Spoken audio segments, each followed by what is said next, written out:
It has been over a year since we had our last DC movie. They've been hard at work.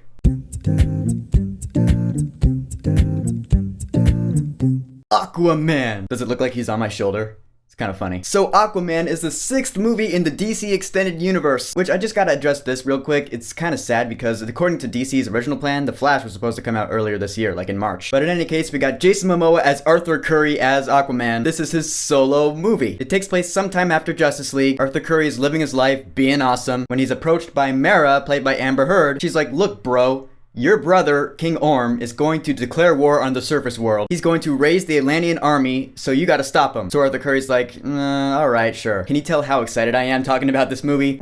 Oh my god. Yeah! I might be a little biased because not only am I a superhero fan, but I have a soft spot for ocean life. I grew up wanting to be a Shamu trainer at SeaWorld. I kept all my stuffed animals from when I was a kid. You can tell, I'm a fan of it. So just like in my Justice League review I did last year, I'm gonna be a fanboy in this video, because I'm allowed to be. Alright, Jason Momoa as Arthur Curry, you know how charismatic this guy is? When he's taking out bad guys, he's a douche, and I love it because it's funny. You can tell he's having a blast when he's throwing down. In fact, I'm not even sure Jason Momoa knew he was being filmed. But then he does display a certain vulnerability that Arthur Curry does have, and this movie really dives deep into that.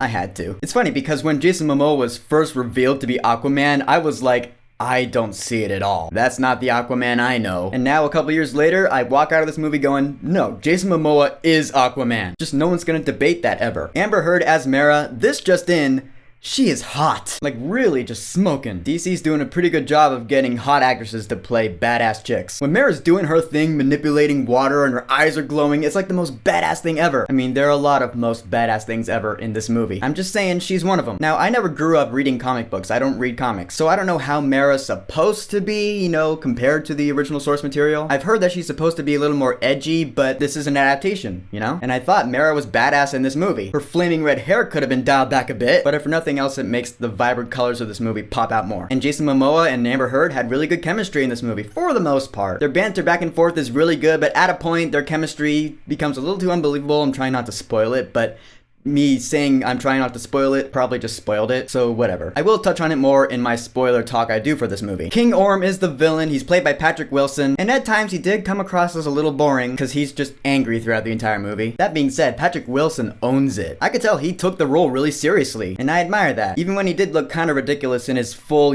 Ocean Master armor, I'll admit it did look a little costumey, but he still did a good job. More badass villain in this film though is Black Manta. He was more of a secondary antagonist, but he had one of the most badass action scenes in the movie. You know that big fight scene you saw in the second trailer where they're running on rooftops and then he shoots his eye lasers at the bell and Aquaman leaps out? That scene in particular was a standout action scene in this film.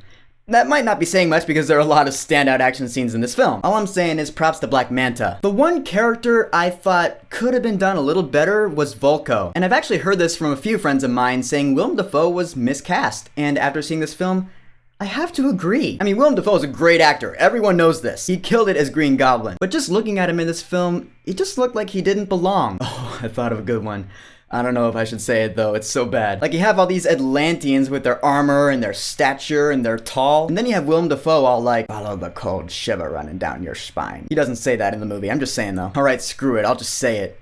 He's a fish out of water. I'm sorry, it's a rich area, please don't unsubscribe. Can I gush about the visual effects? I don't care if you want me to or not, I'm gonna. Because, oh my god, Atlantis! Alright, I'm gonna say it right here, right now. Out of every fantasy world I've seen, and I've seen a lot in movies, Middle-earth, Wakanda, the Oasis. If I had to choose one fantasy world from any movie or franchise where I would like to live for the rest of my life, it would be Atlantis. Quote me on that. Again, I might be biased because I grew up loving ocean life, but the visual effects, just looking at Atlantis, I mean, come on, it's so vibrant and colorful. I feel like anyone watching this movie is gonna be like, yeah, I want to visit Atlantis. And Atlantis had to look good because let's face it, most of this movie was shot, in front of a green screen. A lot of CG and post-production went into this one. So the filmmakers knew that Atlantis had to be believable, otherwise this movie was sunk.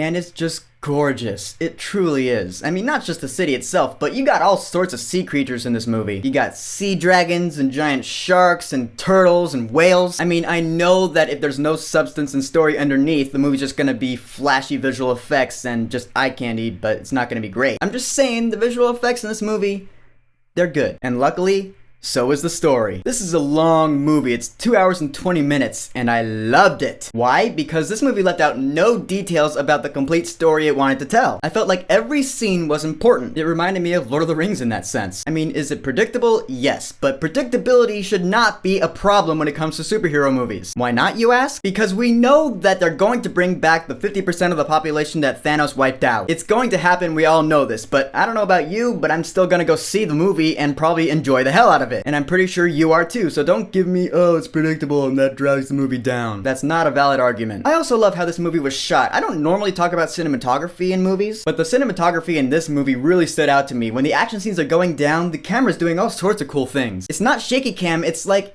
I don't even know if it's a CG shot. I don't want to spoil it, it's just watch the movie and you'll be like, yeah, the movie was shot really well. I'll say the camera movement was really fluid. Was that one?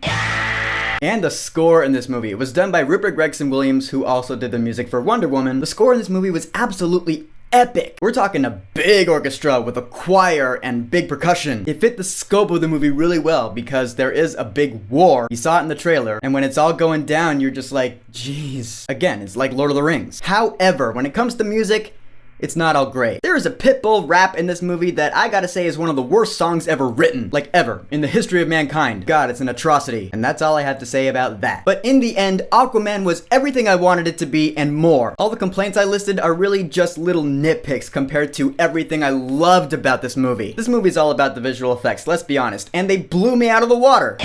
The characters were great for the most part, they're funny, the story is fleshed out and awesome, it's well paced, the action was badass, it was shot really well, and the score was just fantastic. The end of 2018 has truly come out swinging. For Aquaman, I will say, go see this movie right now. And there is a mid-credit scene, but no post-credit scene. Just letting you know. Do I like this movie more than Wonder Woman? Honestly, they're so different, it's really hard to compare the two, which is how it should be. In my case, Wonder Woman and Aquaman are now both tied for my favorite movie in the DC Extended Universe, and I'm fine with that. So Aquaman, have you seen it? What did you think about it? Whatever you think, go ahead and leave a comment.